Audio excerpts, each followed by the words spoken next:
sana kung may manonood. So, kwento tayo ng 10 na stories na sinend sa akin ng kaibigan ko. Saan ba? Kaibigan ko. Mga kwento ng mga kaibigan. Sad. Sad tuloy, no? Yung ibang tao yung magkaano sa akin.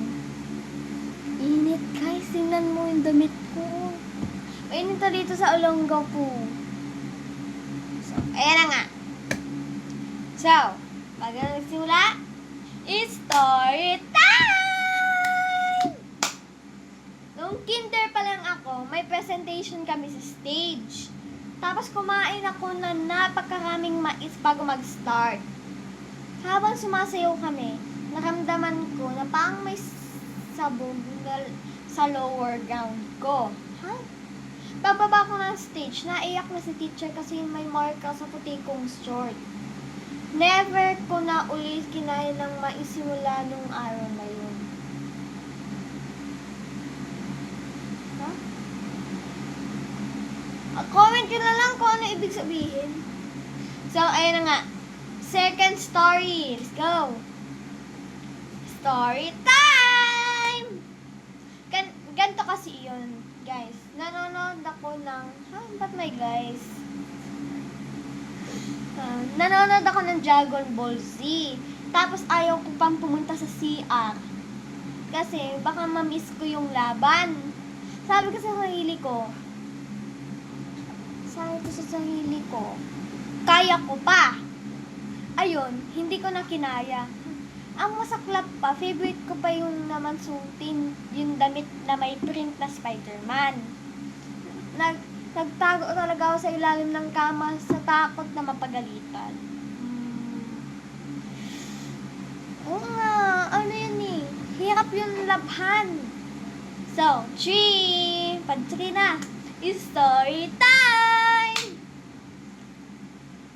Hindi ko makakalimutan to nung 7 years old ako.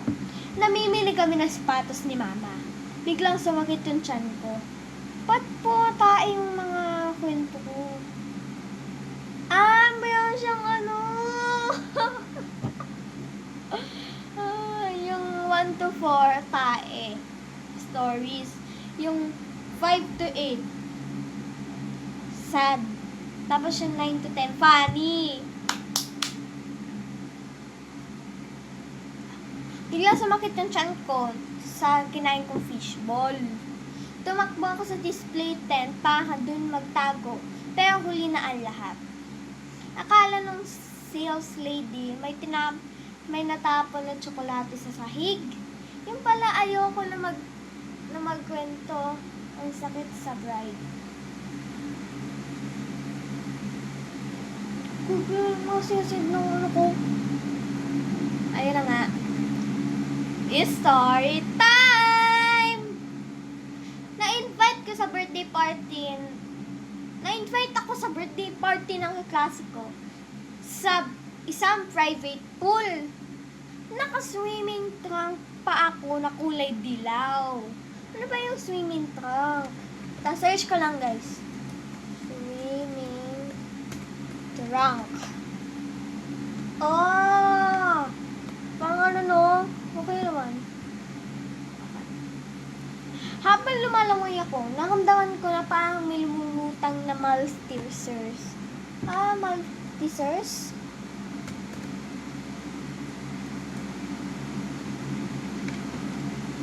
Oh! Maltesers.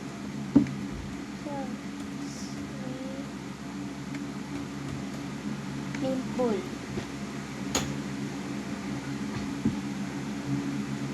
Oh, candy siya, no? Agad akong umaon, tapos tumakbo pa uwi ng bahay na nakabalon ang tuwalya kahit malayo pa kami.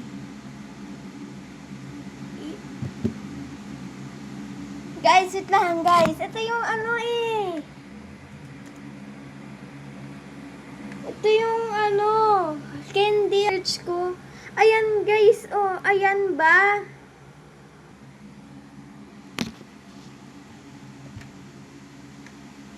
Ewan ko kung pabilog na at yung... Ano pa ito? Pinagsisit ako. Iga! Oh? Oh? Kapag yung pang may taong lumapit sa akin, tapos sabi niya, Kuya, ano to? Tapa mo ngayon? Tapa mo ngayon? Tapa mo ngayon?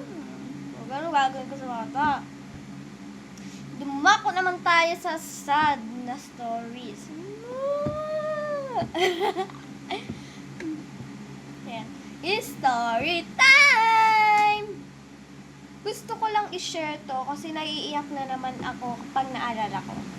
Nung elementary ako, laging skyflakes at tubig lang ang baon ko. Isang araw, nakita ko yung kaklase ko na may handang fried chicken at carbonara sa baunan niya. Kapatid ko to. Kapatid, wala ka naman kapatid. Kaya papasahin ko na lang. Ang kakainis to. Wala naman siyang kapatid tapos ano. Tinago ko lang yung sarili ko sa ilalim ng desk ko. Habang kinakain yung tinapay na may palaman na asin. Hindi ba yung ni ano no? Hindi nila makita na naiiyak ako. Yung mga ibang tao no, yung ano, nagbabaon din sila ng toyo na kanin. Ay! It's story time! Araw-araw kong inaabangan si Papa sa tapat ng gate kasi nangako siya na pag-sweldo niya, ibibili niya ako ng maliit na bisikleta na may training wheels. Training wheels? Taan training wheels? Diyos ko, hindi ko alam pati training wheels. Training wheels, hindi ko alam. Pati may langgam pa dito. Grabe. Okay. Pero nung dumating siya ng gabi, wala siyang nadalang bisikleta. Pupasa at galos lang sa katawan galing sa Tabrao kasi na-aksidente siya sa sasakyan drip. Ay, drip. Nabubulol. Jeep. Doon ko nalaman na mas mahalaga pala buhay niya kesa sa lakuan. Love. Spread love, love, love. Don't you, shoo, shoo. Okay.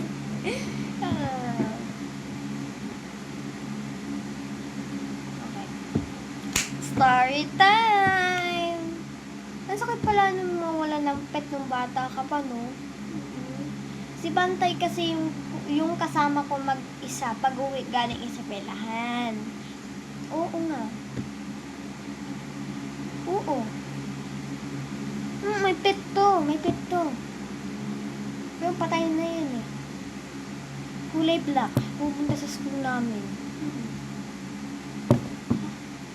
Saan na ulit ako? Hala ka. Like, nandito pala. Tapos isang apon, pag uwi ko, wala na siya sa tapat ng pinto. Tinanong ko si mama kung nasaan. Sabi niya, kinuha niya daw ng tito.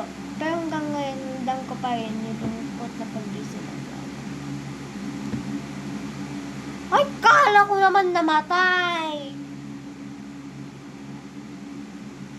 Hindi pala patay, naisip ko, nakakainis. Kinuha lang pala ng tito. Okay. Okay, ayan. Okay. Story time! Oh my God, magta 10 minutes na tayo.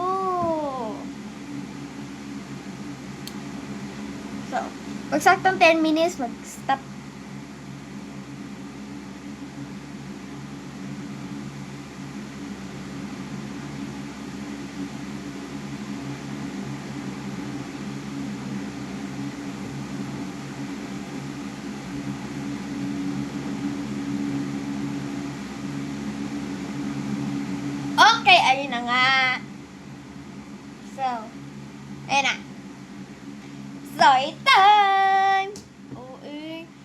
ganun.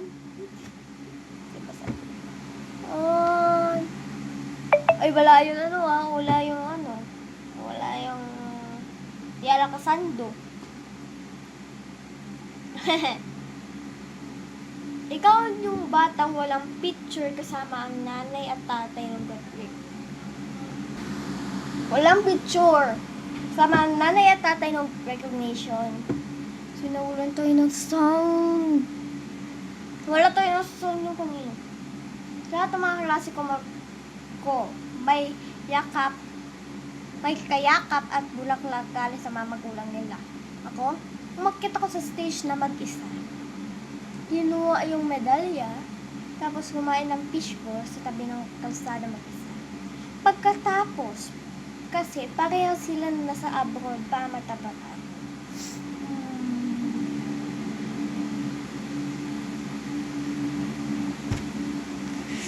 Ano yan mo, mag-isa ka lang tapos yung teacher mo hindi ka pa ginanunan. Teacher ba inanunan? Ay, oo nga, si Angel. Oo. Wala siyang kasama nung Wala siyang kasama nung So, aalis kami and tatapusin na natin. Okay. Story time! Nung bata ako, na sobrang tigas ng ulo, ayaw akong payagan ni mama lumabas para maglaro ng text. Ano ba yung guys?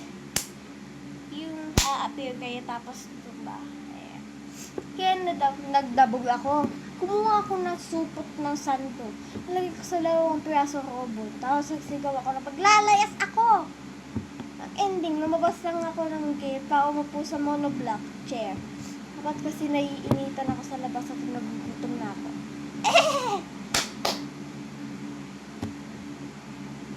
Guys, pang AI 2.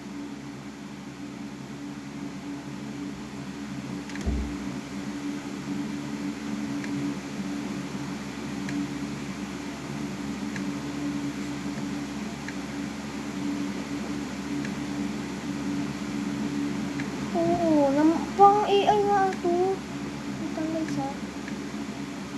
Pang AI ito.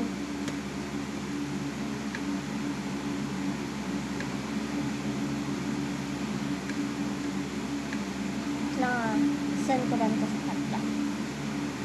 Copy. Control P. Ay, Control P ba yun?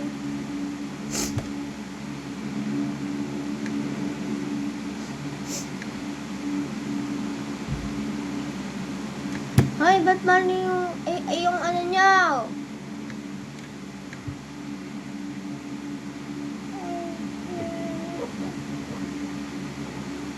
Sige, pasahin na natin. So, number 10 is story time. First time ako magsimbang gabi ng bata ako. Padilim tapos may pinapakitang dula. Ay, dula o dula? Tungkol sa mahal na araw. Nung nakita kong pinapalo na yung parang rebulto sa harap, akala ko totoo. Tumayok sa upuan para sumigaw ako ng buong lakas sa gitna ng simbahan. Huwag niyo po saktan si kuya. Kaya ayon, napakitingin sila lahat sa akin. Okay, yun na po ang ating last na story for this video. OA. Nakalko lang ako. Ayun na nga guys, alis kami. Goodbye! Thank you for listening!